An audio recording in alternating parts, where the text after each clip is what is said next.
I'd like to add, on behalf of my family, welcome to this evening's events. Alice and her staff have worked very hard at putting together this program.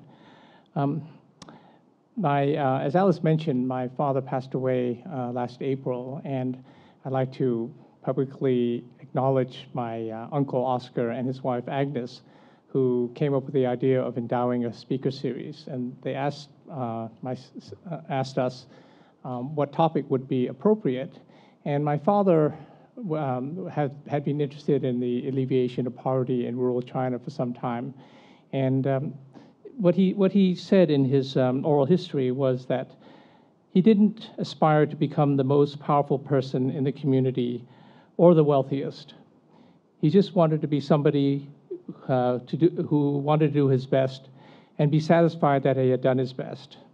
In his later years, he wanted to help ease the plight of the rural population in China. And it's our hope, Joanna, my sister Nadine, and my sister Leslie, that this lecture series will draw attention to the situation. So thank you again very much for coming tonight, and on with the show. Thank you very much for appearing at this panel today, and I think our time is quite tight, so I'll dive right in. As most of you are probably aware, China has been incredibly successful in alleviating poverty, and it's been estimated that since the late 1970s, when the policy of opening up and reform began, that China has lifted some 600 million people out of poverty. So my first question, which I hope Brett could perhaps dive in on, is what exactly has made China so successful in this regard? Thanks, and again, thank you to the Tang family. It's nice to see some old friends. I remember interviewing with Martin years ago. He didn't want me for any of the jobs at that point, so so I had to go do something else in China. And it's nice to be back here. I remember a couple of years ago, we've had the lecture series actually in Hong Kong, and they always had us in the smaller room. So I guess this is a topic, and credit to the Tang family for supporting it, that people are actually interested in. I'm of two minds on the China and the poverty story. In some ways, there's some great stories. And in other ways, I wonder if maybe it was too much too fast, because there's still, from a hunger perspective, 150 million people in 599 targeted counties in the South and the West that are still hungry. And that's the second largest number in the world right now. But if you look at the success, we've gone back over the past months, actually about an 8-month project right now, and gone back and filmed a lot of the projects that were done that the World Food Program initiated in 1979. And you really did have, I would say, I had some African colleagues who were here comparing the World Food Program programs in China and with what happens on the ground today in 43 countries across Africa. And there really were some very distinct differences in terms of all things, individual versus collective. And when we went back and saw some of these projects that 20, 30 years later were still making a big difference in the lives of the rural poor, actually they're not poor anymore, of the rural communities, one of the big standout things that we saw was the Chinese, when they designed these programs with us in the 80s, had totally rejected the collective idea at that point, which was a little bit of a surprise for me, even seeing it on the ground. And the projects that were the most successful for us, and this was hundreds of thousands of kilometers of irrigation, of terracing, of different types of projects to build the rural infrastructure, there was a huge focus on the individual. And I don't think you hear that often in a Chinese context. But the projects that were successful were oriented towards individual family farmers or families, as opposed to some big collective granary that all of the community could use. And that was something that even within our project design that we're still learning from Africa as we do things across the world, is there was a huge focus on the individual. One other quick point on it that I think that was interesting was a lot of the design of these projects was really focused on putting in the basics of teaching how to fish. And I actually think that the close relationship that we've had with the Chinese government has been really valuable in this, in that as opposed to doing handouts, it was really a step up in terms of the people. It wasn't, the government put some pieces into place, but the people themselves lifted themselves out of poverty by putting in some of the basics for rural growth. And that rural growth and the release, when we were there, 1 out of 3 people were hungry in 1979. And by fixing that initial problem, that was I think, one of the key catalysts that released the flow of labor to Guangdong and to the other workshops across China that then led to the economic growth. So I think those basics on the rural level, I think, were really important. Individual, and then teaching how to fish as opposed to just handing out food. Right, so Brett, as you've mentioned from your very eloquent answer, is that a bottom-up approach really helped in that sense, and also offering people incentives. And as you said, that freed up this rural surplus labor that could then go into the cities and, you know, create this economic miracle of production and export-led growth. But what we see now is that increasingly this kind of rural and urban disparity and this rising income disparity and access also to essential services. So perhaps I could ask Christophe, what do you see as, in the background of this incredible success, the real challenges that remain ahead, and what do you think are the most urgent ones, and how would you address them, or how should one think of addressing them? Thank you very much. I mean, I would say probably 2. I think the first main challenge is the one written here, further alleviating poverty in China, or eradicating poverty. And I think, I mean, as Yuen, we very much appreciate that this is the topic of the lecture, because we do believe that it's important to talk about it in China. Major progress, major achievement in poverty reduction. A number of things have worked in China. Will the same thing work to eradicate poverty in China? I'm not sure. And therefore, eradicating poverty in China is going to be a real challenge, because we're talking about, you know, those remaining pools. If you look at the poverty profile of the country, it's actually very localized. It's also, I mean, some very vulnerable groups like ethnic minorities. It's actually, we're talking about isolated groups, so no access to markets, no access to productive activities. We're also sometimes talking about lack of access to education. And we're also talking about groups of population that are very vulnerable, in particular to natural risk. And if you look at the correlation between poverty and vulnerability to risk in China, you see that it's very high.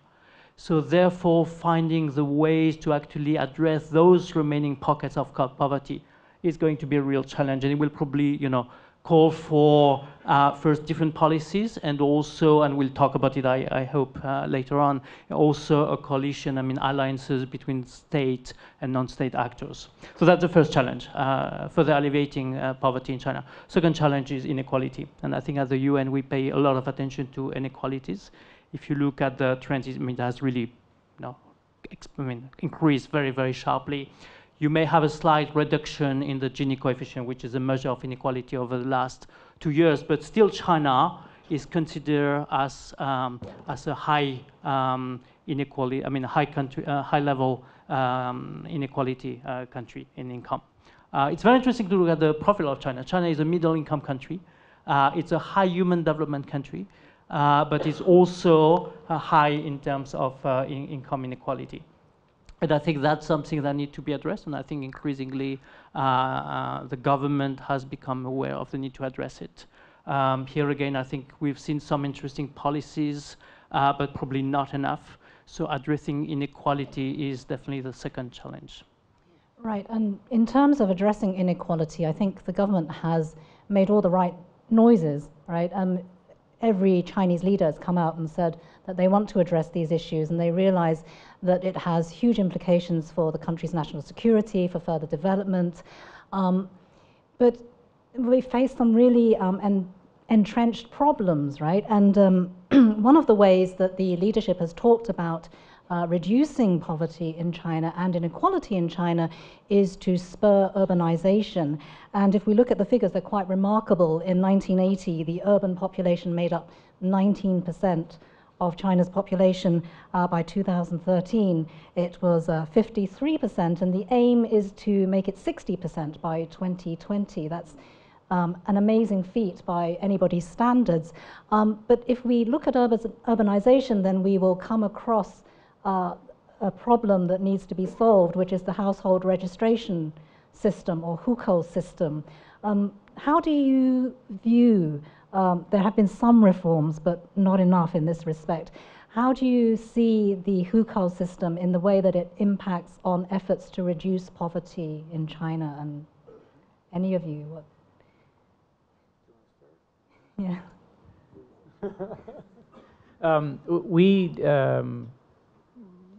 We definitely see a shift, I would say, in terms of the vocabulary that's coming out of the leadership.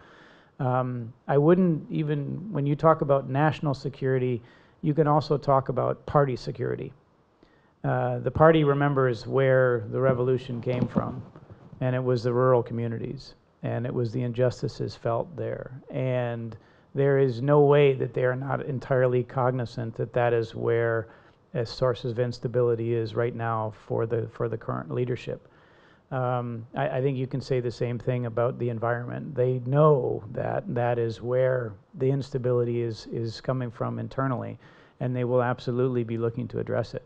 But I, at least personally, I've been I was in Hong Kong for 13 years, and then now in Beijing for the past 4, and definitely see a change in vocabulary in terms of being willing to address. But since Xi Jinping came in, we heard a lot about it, but we haven't seen, and it was very high profile, especially with the Liang Hui in the first couple of years, but I haven't seen an awful lot of actual action in terms of what's going to happen next with that. So there's an identification that that's an issue. It's talked about publicly, but I've seen very little actual action in terms of that reform. I don't know, anything to... Thank you. Thank you for the this invitation for me to attend this panel. Well, first of all, I think that there are some government or leadership signals about poverty alleviation. There has always been, as you said, that consistently. And the most recent ones on this topic is the president calling for, there are actually 2 things. One is calling for no one is left behind in terms of alleviating all the 70 million absolute poor people from China. And the second message is called, actually it's a policy recommendation, and it's taken, is called precision poverty alleviation, precisely targeting on the group of people that you like to bring out of poverty, and precisely targeting on the issues, on the challenges they face. So actually, I think that in terms of the central theme and the future, it looks that the party and the government are very clear about what to do. And they certainly have a lot of policies and implementations, sound implementations. But I do realize that a lot of the real challenges in terms of disparities out of urbanization, because I work for not-for-profit in Beijing, and we're an information portal. We report and do research on things about poverty alleviation, development, gender issues, and a lot of other things. And we see an increasing number of Chinese NGOs and foundations dealing with migrant issues. Migrants in urban cities in China, and also their huge challenge about helping the left behind in rural China. And so those are the 2 biggest populations in terms of the support that the NGOs have been doing. And the challenges they're facing is becoming more and more complicated. In the past, it was only about income generation. And people migrated from rural to urban to make money. But now, there are a lot of things about education, about health, nutrition, culture, holistic development of the communities in the country, and also how they adapt themselves into urban life.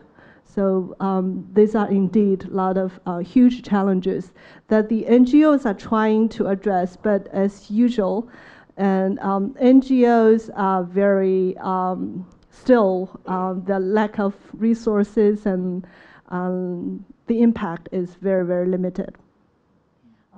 Maybe if you were to answer your question on the HOCO system. I mean, the question I would ask is, what is the function of the HOCO system? I mean, the system actually originated from the Soviet Union, and it was actually designed as a control mechanism. And presumably this is not or no longer the case in China, so that's out.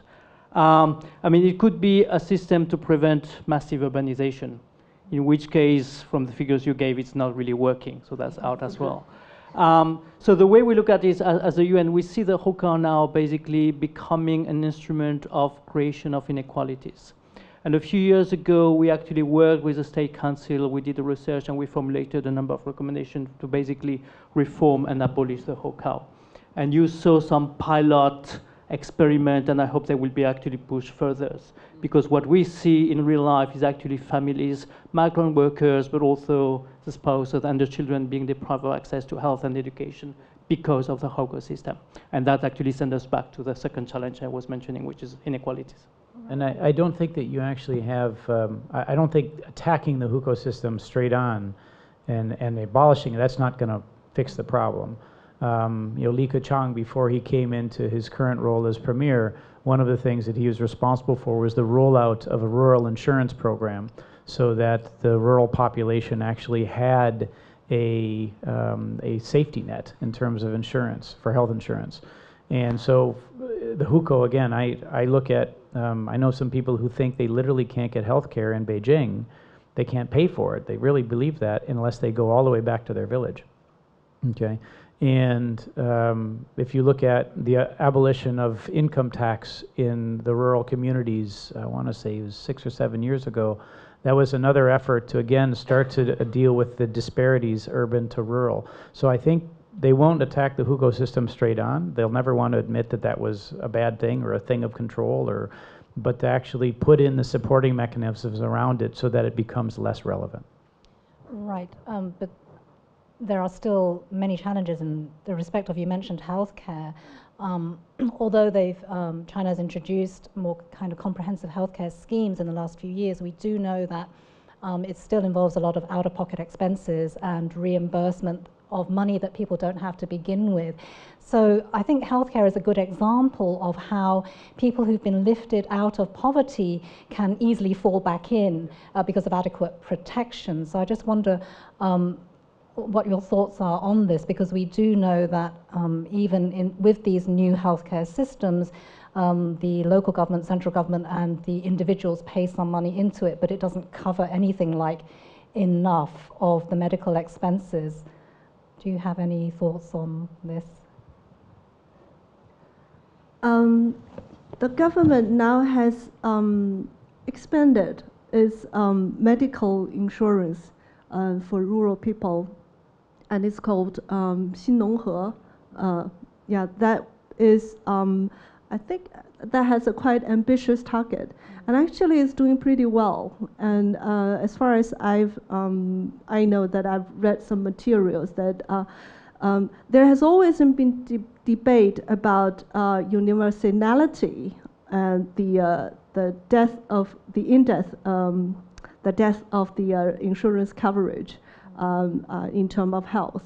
But in terms of the first aspect, the universality, I think that that is expanding quite quickly. And well, that's what I like to say about that. But definitely, it's not covering everything. But there are a lot of commercial medical insurances that some of the rural people that they are considering. And that's an effort, I think, that the government and the private sector can work together in the future. And back to the HOCO, I just want to say something, because I'm a real Chinese and I really have a HOCO in Beijing. HOCO is not such a big, as Brett just said now, people don't address that directly now. And it said that it will be abolished one way, sooner or later. And a lot of the benefits, social benefits, are not directly associated with hukou. That's one. And two, there are some people that see some benefits of being a rural resident now, in terms of the ownership of a piece of land and some benefits, and also their connections with the community and other things.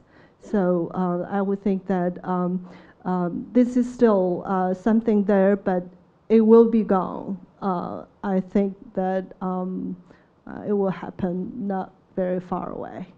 Yeah. Well, that's quite encouraging. Not so damaging now, I would think. Christophe? On the issue of, people falling back into poverty, one thing we've learned working on the MDG is that you have to look at the number of people that you lift out of poverty, but you also have to monitor the number of people who fall back in poverty. And that's not specific to China. And what we see internationally is actually the main factor for people to fall back in poverty is actually health related expenditures when you have no health coverage. So that really calls for universal health coverage. And now in the case of China, it's not only health coverage as health insurance, I think it's really more social protection. And you've seen actually a lot of efforts from the Chinese government to actually extend the coverage, moving towards universal. Really reach out to a very large number. I think we're about 90% now of the population. So that's actually a very good movement. However, what you need to look at now is actually the complexity of the system, which I think is actually something that needs to be addressed, and also how redistributive the system is. How much, if you have a social protection system, how does it benefit the poorest versus the other quintile of the population? Right. So you mentioned health. Education is the other big issue in terms of, we know that a lot of migrant laborers working in the cities, their children are either left behind in the villages, where we know that the education offered to them is of an inferior quality to in the cities. And if they do bring their children to the cities, that they can't get access to education because of the hukou problem. Do you worry that in the long run that this will lead to kind of entrenched poverty or a cycle of poverty within over generations even?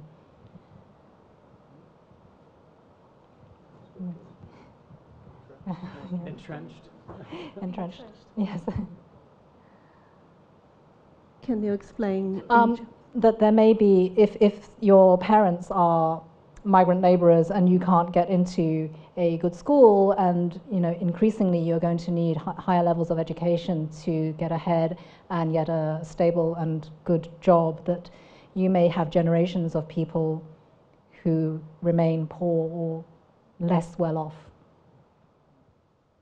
I would even say that I don't think that's a challenge that's limited to China. And if I look at where, I moved to Asia 27 years ago, and I look at what's happened in terms of income mobility between quintiles, and you look at the illusion of my accent betrays me of the American dream of being able to move from the poorest to the richest. And the US has one of the lowest social mobility in terms of being able to move.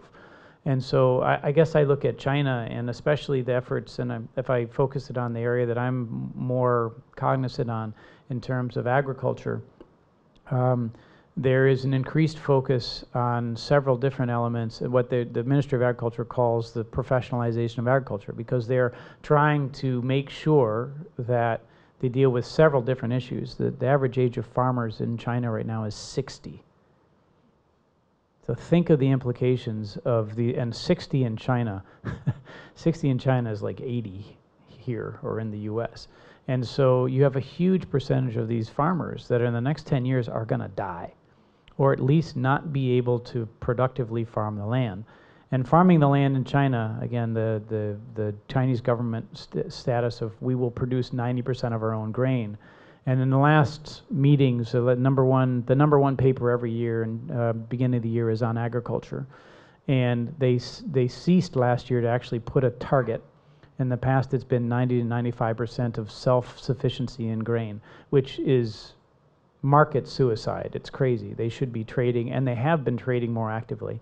But you're starting to get some programs that are actually pretty robust in terms of, if not bringing people back from the urban environment, at least making sure that the quality ones stay. And the agricultural extension services, at least that I've seen and witnessed, have actually been pretty impressive. They're trying to upgrade the skills of the farmers.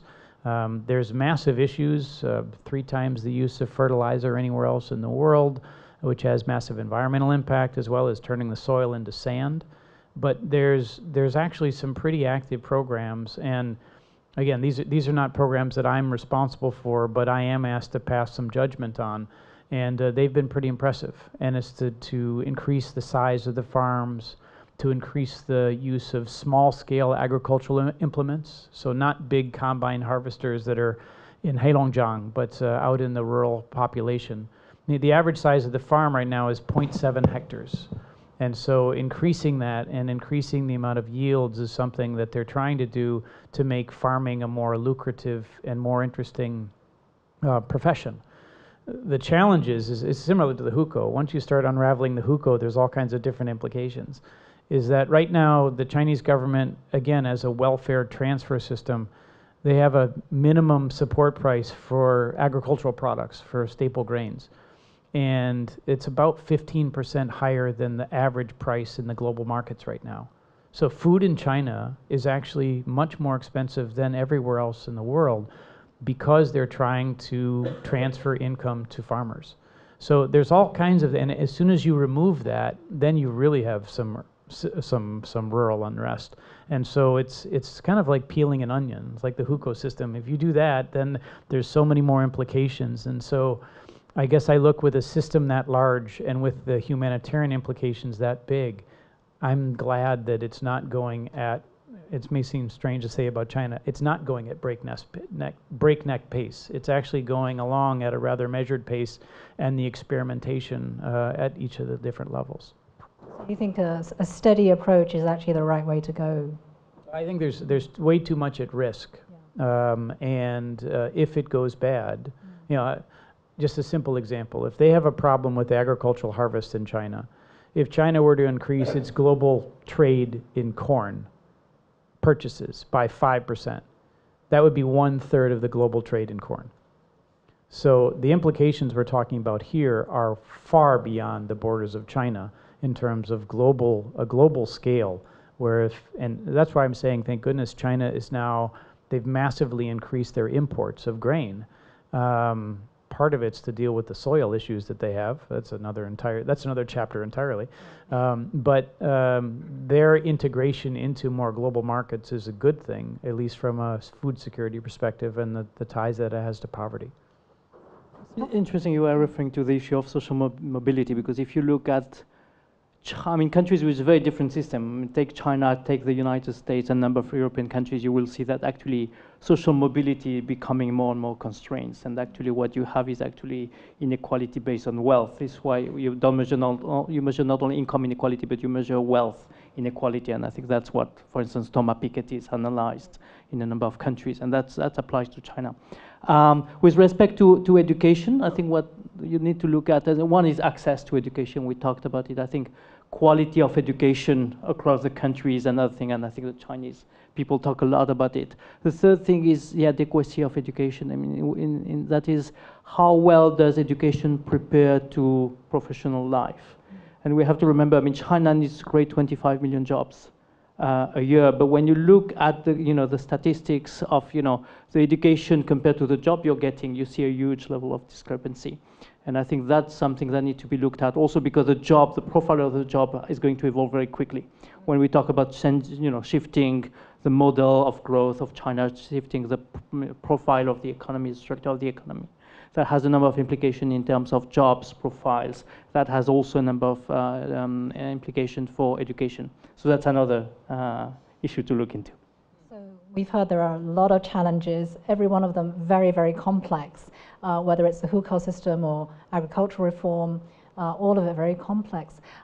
Given such a wide-ranging and complex, huge problem, we've heard that what we really, government by itself cannot really solve all the problems, and that there is a role for civil society, for community groups, and for business, other non-state actors. I wonder if I could bring in Yimei, because of your experience working with many different groups in China. What do you think is the role of NGOs and civil society in tackling the problem of poverty in China? Since last year, it's about a year, supported by Oxfam Hong Kong, China Development Brief, has worked on a research project. It's called NGO's Role in Poverty Reduction in China. And so the report hasn't been finalized, but I'm happy to share some of the findings. The roles of NGOs, we find out, first of all, that there are a lot of value of NGOs bringing in the capacity to the people that they serve. As Brett just now mentioned, teaching people how to fish, or broader in use the development point of view instead of simply charity. So that's an important role. Also, NGOs are more innovative in compared with the government, that they can work very smartly with different groups in one poor community. And also NGOs working in poverty alleviation has been able to develop a holistic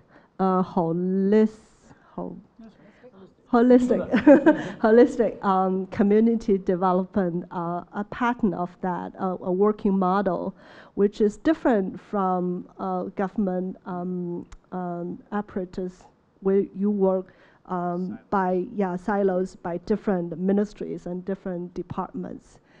And NGOs have been able to bring in resources, both finance and technical resources, to the poor community. So these are basically the roles NGOs can play. But in terms of the size of the impact NGOs play in China on poverty alleviation, it's actually, first of all, it's very difficult to get the statistics, because there are different registrations. Registration is different for NGOs, and there are different statistic systems for the data. But the number we can share that is very small, very limited. For this whole research, we approached from nearly 2,000 NGOs. Based on the China Development Brief website, there's an NGO directory. And we searched through the different donors on poverty alleviation. We were able to reach to over 700 NGOs, Chinese NGOs. Among them, we got the valid responses of only 250 number of NGOs. And around 30 of them, they refused to fill in the questionnaire. There are many reasons. And there are 200 of them saying that they would like to fill in the questionnaire, but they never did. And it's interesting that there are around 200. They just simply, through several months period of time, they disappeared.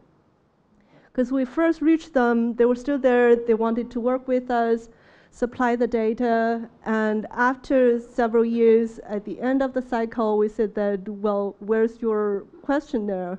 And we couldn't find them. There are many explanations. Some are closed, some moved. There may be other reasons. So really the size of the NGO sector on poverty reduction is really, really limited.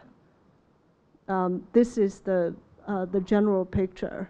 But still, we hope that there are a lot of the bright sides of the NGOs. Especially, I'd like to mention why, the first question, why was poverty reduction was successful in the past 30 years? One of the reasons, I think, was the cooperation with international organizations. Like in the 80s, that the community development approach, for example, PRA, the participatory assessment approach that was introduced by World Bank, by Oxfam Hong Kong, the Ford Foundation, they really laid a very good foundation for not only the NGOs to work on poverty issues in the villages, but also for the followers to look at this as a holistic model to development. And even the 国务院扶贫办, the State Council leading group on poverty alleviation, I think they took the lead in introducing, in working together with the international organizations and the Chinese grassroots NGOs on this model, and rolled the model out to other poor regions. So that one of the good experiences, was the international organization, NGO or governmental, multilateral, bilateral government organizations' role in bringing in the holistic development concept to China. Can I just add to that? Because I think it's an important question you ask. And I mean, as the UNDP and I think other part of the UN system, I mean, we regard civil society organization like development actor. They are partner to us, and we believe that they should have a space in the development process of a country. Now, that's a broad statement, but I think it applies to all countries. Now, when it comes to China, I think there are actually several roles that they can play. One is obviously in terms of delivery of public services. I mean, it's not going to be the state that is going to deliver all the basic services, especially in an aging society where the amount of services is going to increase. So you must have a role for the civil society organization. However, I think also it would be a mistake just to contain the role of NGOs to service delivery. And I think when you talk about formulation of policies, dialogue, there is also space for non-governmental organizations. And I mean, you were giving a very good example. I can add one more. We actually did a kind of a national consultation to reflect on China's experience on the MDGs. What has worked, what has not worked. And we were very strongly of the opinion that this consultation should not be only with representative of the central and local governments. And actually, as the UN, we very much insisted to bring to the table recipient organizations, civil society organizations, small associations. And it was fascinating because they had another thing to bring. I mean, they had specific contributions to make, and I think it actually makes the national consultation richer. It helped us identify a number of gaps. So involving them in this type of decision, policy-making process, I think is actually beneficial to everyone. Question. Do you see the government still supporting the development of the third sector? Because I would say I see different messages out there. Sometimes the government's saying, yes, go ahead, but sometimes I wonder if the government wants to take all the credit for the poverty alleviation and not let the third sector really flourish, because they see this, the women activists who were recently held and then released because they had organized a simultaneous protest in 7 different cities, and the government didn't like that so much. So do you see the government supporting the development of third sector, or is it really kind of 1 step forward and 2 steps back? I would think that the government has a strategic plan for whether develop or not to develop the third sector.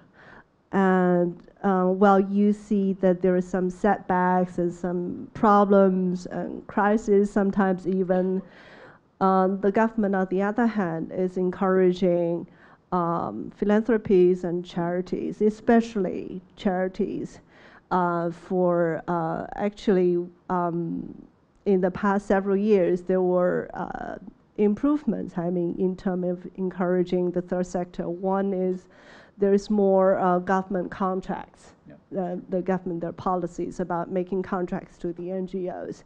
And the second is about, 4 types of NGOs have been allowed to register without a professional sponsor organization. So I think the government has a strategy about what areas or what kinds of organizations they want to promote. And they will, in the long run, they will further get more resources and develop. Well, on the other hand, some will not be in that way. So basically looking at fostering and nurturing service delivery rather than sort of more targeted, rights-based policy advocacy work. Actually, our time is up, which is really a shame because there are so many more questions I'd love to ask you. But we are going to open up the floor to questions, and I'm sure that you are all dying to ask questions as well. As Brett kind of asked the question of Yimei that I was going to ask, but I'm really glad you did. And I'm sure there are many more very interesting questions to come. So please indicate. Yes.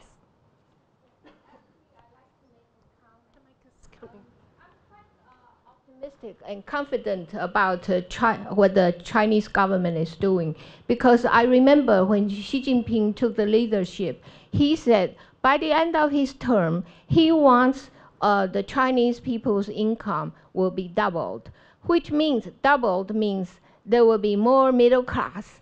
And if the average income can be doubled, I'm sure a lot of poverty issues is already solved. And the second thing, I think Chinese government have been doing a lot of infrastructure constructions. For example, like the high-speed rail. Chinese government is aiming to have the high-speed rail to connect all cities that has more than 500,000 of population. So in terms of rural areas, I think with the transportation much facilitated, it will help develop these areas. The last thing is I like maybe the panels can add some input. That is in the private sector, the technology-wise, the internet, for example, Alibaba's development things, even the farmers could sell their products, just use internet directly to the customer, so that will cut down the middleman's profit. So what do you think is the technological development in alleviating the poverty in China? So your question is, how can technology help to alleviate poverty in China? Right, because we talk about a lot of... Okay, thanks. Maybe we should hear from them. That's it. Maybe I can answer that one, because we've been doing some work in China, microfinance. Actually, microfinance was introduced in China through a UNDP project. I mean, you're absolutely right, and you see a lot of potential for technology to help address poverty. I think one example I could give is branchless banking, which I think now is becoming, more and more common in China. It's good to see that the People's Bank of China, the State Council are actually looking at innovative ways. And yeah, you have Alibaba, you have also Ali Finance. You have a number of interesting development in terms of consolidating the rural credit cooperative, which were actually in existence, but maybe not really reaching their full potential. So I think we are, actually working in 2 provinces, including Sichuan and Guizhou, on consolidating the cooperatives, try to look a little bit how we can bring in technology. And I think the third example is branchless banking, because that's definitely an area where you have a lot of potential, and that's where you could actually reach, those pockets of poverty I was mentioning in the beginning of the lecture. Okay. Yimei, do you have something to add? When I support you that there are a lot of e-commerce efforts for helping the poverty alleviation. I've been to one of the villages myself in innerland of Jiangsu province, and that city, that village was really put out of poverty by doing e-commerce, producing furniture. And you can now find the model is called 沙集模式. The name of the town is called 沙集. And that model has been there by Chinese Academy of Social Sciences and by Alibaba. They're working together to spread the model to other areas of China. That's one. And two, and there's another case about e-commerce helping poverty alleviation. You must watch our report when it comes out. And it's organized by some handicapped, disabled people organized NGO in inland China. And the other aspect I think technology helps is the long-distance education. That the China Social Entrepreneur Foundation, at least this foundation I can mention, is that they have some kind of long-distance education program for rural schools. They pair, the schools, the rural school kids, they can sit in a classroom listening to lectures or classroom given by the best teachers in Beijing. And this has been proved very helpful too. I'd just add one quick one, the interesting one that's perhaps unintended consequences of Weixin and the Weibo's is that for school feeding programs specifically across China, there was nothing there 5 years ago. Then the government a couple years ago put about $3 billion, then 5, and then last year 30 billion US dollars to build the infrastructure to feed the 32 million targeted kids. I mean, just a huge amount of money because they realized there was no storage for the food, there was no kitchen, there was no canteen. The technology angle of it that's interesting is the parents using WeChat to report on their local officials on whether or not what was promised was actually delivered. And so for me, it's the monitoring and the evaluation and the civil activism that's enabled by the technology that I think then also can make a very positive difference. Okay. I'm To Han Shi, a reporter from the South China Morning Post. How do you see the potential of China helping alleviate poverty in the world, in Africa, Southeast Asia, India, Latin America? And how do you see the potential of China collaborating with people like Bill Gates in alleviating poverty in some places like Africa? Yeah, absolutely. Well, I have 42 days left in this time zone. And then, I don't know if you consider me after 27 years to be Chinese or what you consider me, but I'm moving to Uganda. And one of the things I'm doing there is taking some of the Chinese experience in terms of reducing post-harvest losses. In a bad year in the past, China would lose 40% of its harvest. Okay, that's now down to about 8%. Okay, in Africa right now, that's 30 to 40% on any year. 1 year of what's lost is the equivalent of 11 years of humanitarian food aid into Africa. It's just astounding. China also has, from an agricultural point of view, the Ministry of Agriculture started in 2007, and they have 20 built, 5 under construction, and 5 under consideration, so 30 total agricultural demonstration centers across Africa. Now, the interesting thing is I'm not going to pretend that they're all working. And the interesting thing, even more interesting, is that the Chinese government's admitting it. They're not saying that this has been a fantastic, complete success. They're saying these ones worked and let's copy it and learn from that. And so you have a huge outreach. And this is a $500 million US program, okay, $20 million per country, and they just keep expanding it. So you really see a huge effort in terms of that poverty alleviation angle. And we're bringing farmers from Tanzania, from Uganda, from Zambia to China, specifically on I would say I've seen some junkets from the governments that don't really solve a lot of problems. But these are very specifically to go to the grain research centers in Chengdu to see what's been happening for smallholder farmers. So there's huge potential.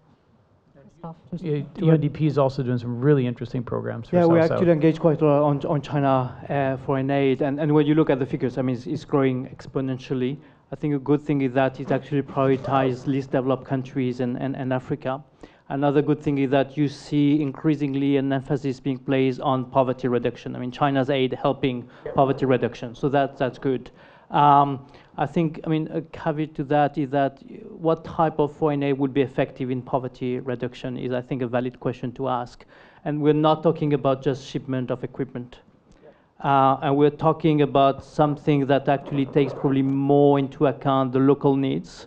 the local priorities, and also goes beyond equipment by doing training, the soft side of actually a project.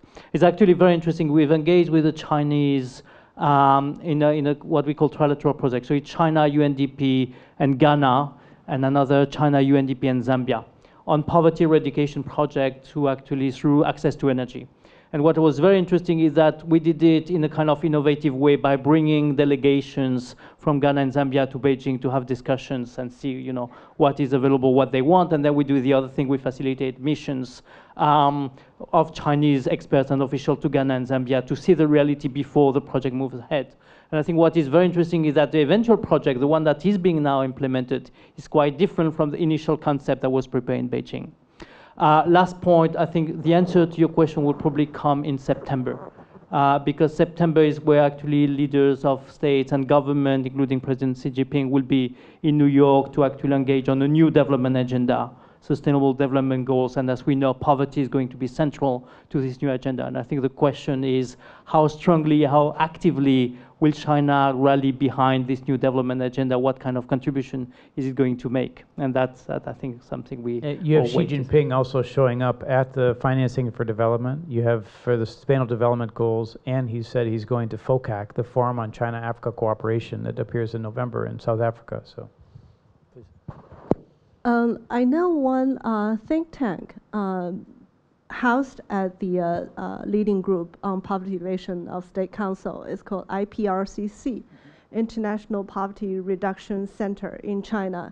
It has been doing a lot of research, not only research and capacity building for the African countries, mostly officials. Sometimes there are some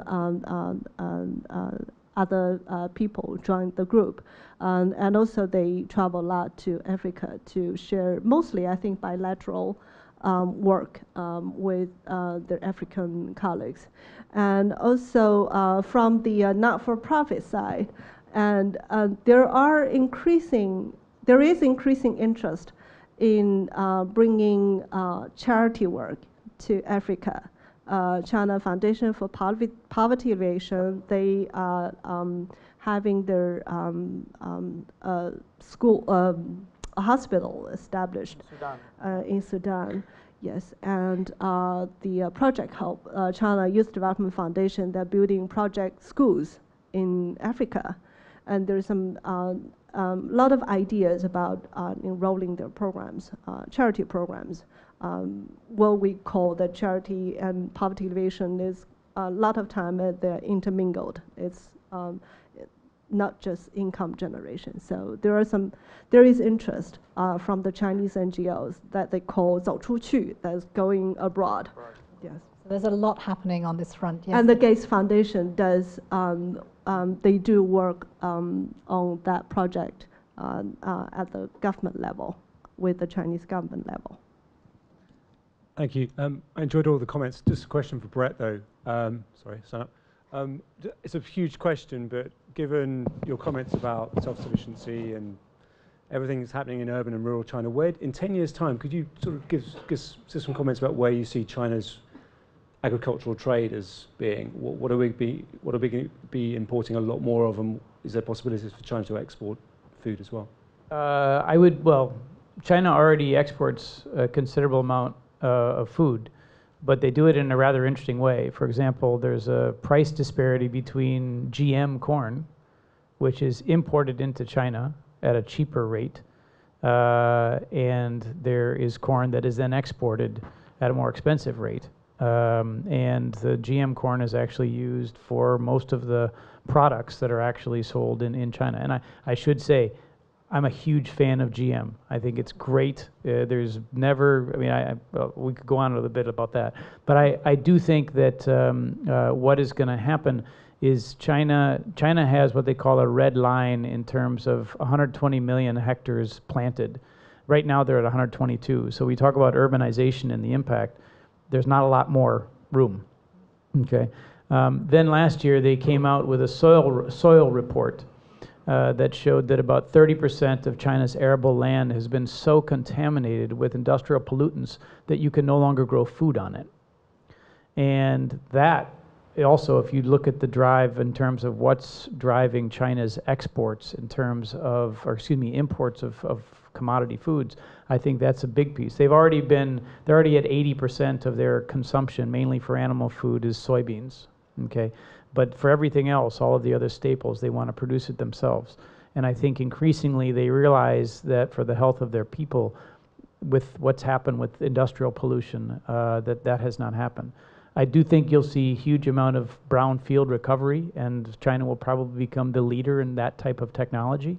But from a global food security point of view, they're definitely, in terms of increased trade and China's further integration into the global markets, to me that is a great thing. Not a good thing, but something that's really going to be important.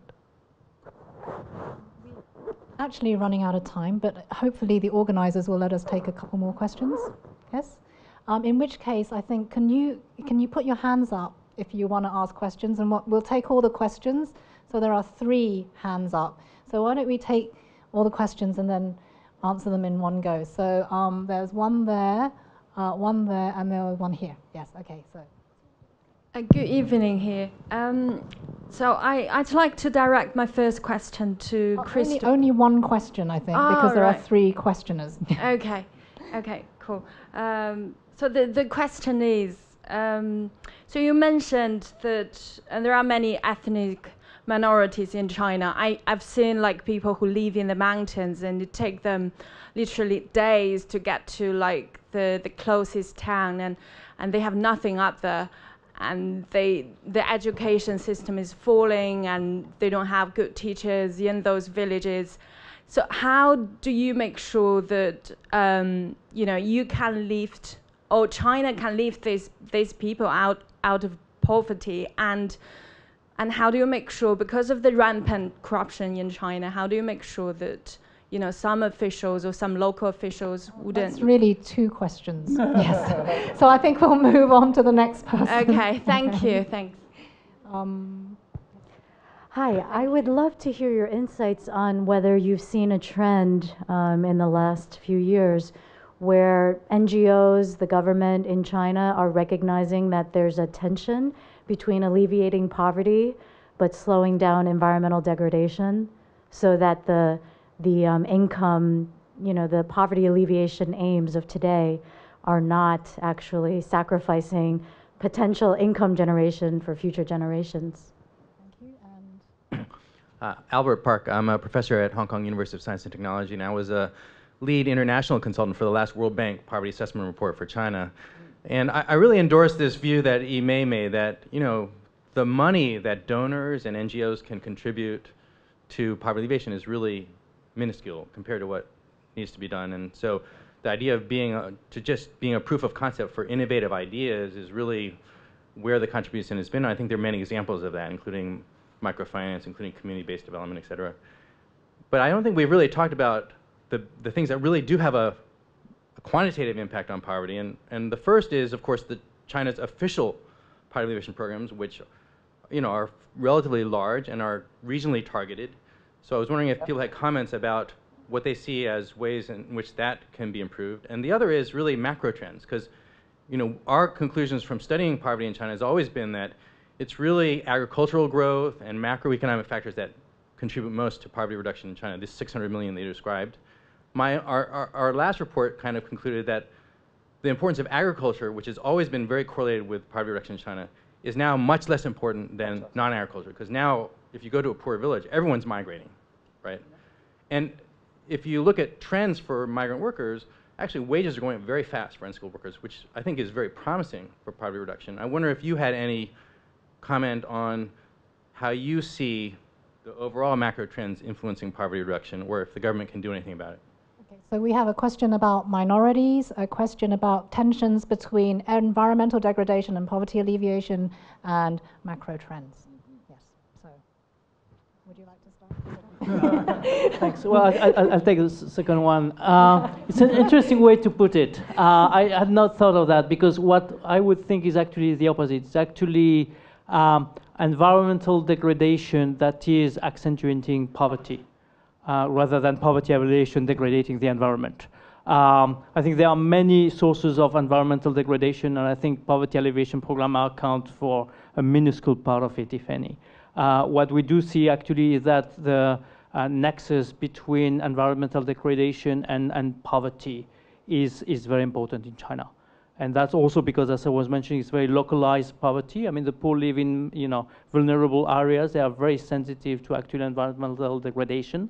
And therefore, what we can hope is that actually the new approach that is actually going to be more protective of the environment would actually help alleviate poverty. I mean, that would be the optimistic way to phrase it. Okay. Maybe you'd like to take... Also the second question. Wow, I'm in trouble now. I agree with Christopher on that point. Just have a few additional cases. In the report I mentioned that China Development Brief is developing, we have a few cases. Some of the cases discuss how the, all the cases discuss how the NGOs approach poverty reduction in a poor community. And some of them approach that challenge through environmental protection. So that's one. And two, I think that there's another thing that we mentioned a lot in China is about disaster, natural disasters, especially those climate caused or weather caused disasters versus the development, the economic development. So with the awareness of disaster hazards and risks, and there are ways of prevention, and there are ways of preparing for dealing with the disasters. This is some kind of environmental awareness have been built up among the poor communities. We've also seen international organizations like Mercy Call and Chinese foundations, for example, China Foundation for Poverty Alleviation and One Foundation. They are dealing with the post-earthquake construction or post-disaster reconstruction through developing livelihood in addition to the early response and relief efforts. So to this direction, I see a positive, not a cycle, but a positive reinforcement. We also see the Chongguo Fupin Jijianhui, which is the CFPA, that we collaborate with them both on the ground in China as well as in Africa increasingly. They were actually trying to figure out what to do in Nepal as well, so they were trying to collaborate there. So you do see them reaching out. Let me see if we can. The question that you had asked about the minorities. I'm not going to say I have the perfect answer, and my answer might even be rather not politically correct. I do wonder about where's the decision line in terms of preserving old ways or traditional life. That what happens if it's the traditional way of life that is actually exacerbating poverty, that's actually keeping it that way? And the government has huge programs, and again, partially to address a very good point that you had raised, is the government has huge programs in terms of poverty alleviation, and both in terms of its foreign policy as well as domestically, it's clearly a priority. But the question, I went to some villages, rural villages in Guangxi recently, and in Gansu, and these are so remote. And there in these parts of China, there are huge amounts of land. The fact that they're on these swaths of land, is it really the job of the government to actually go all the way to them and extend services to them? I mean, we were in some of these remote villages that didn't even have road access until the villagers themselves built it about 2 years ago. All right, then the electricity came. And so there's still pockets that are so far out. And my question is it really the government's, and I could ask this about China or any country, when you have people who are choosing to live, and I do say making active choices to live there, when there are alternatives, Is it really the government's job to go all the way to them? I'm not going to pretend that some of the resettlement efforts have been that smooth, but there have been efforts to bring people in, at least to where you could deliver common services in a more efficient way. I just want to add one sentence here. The government has a policy, it's called 生态移民.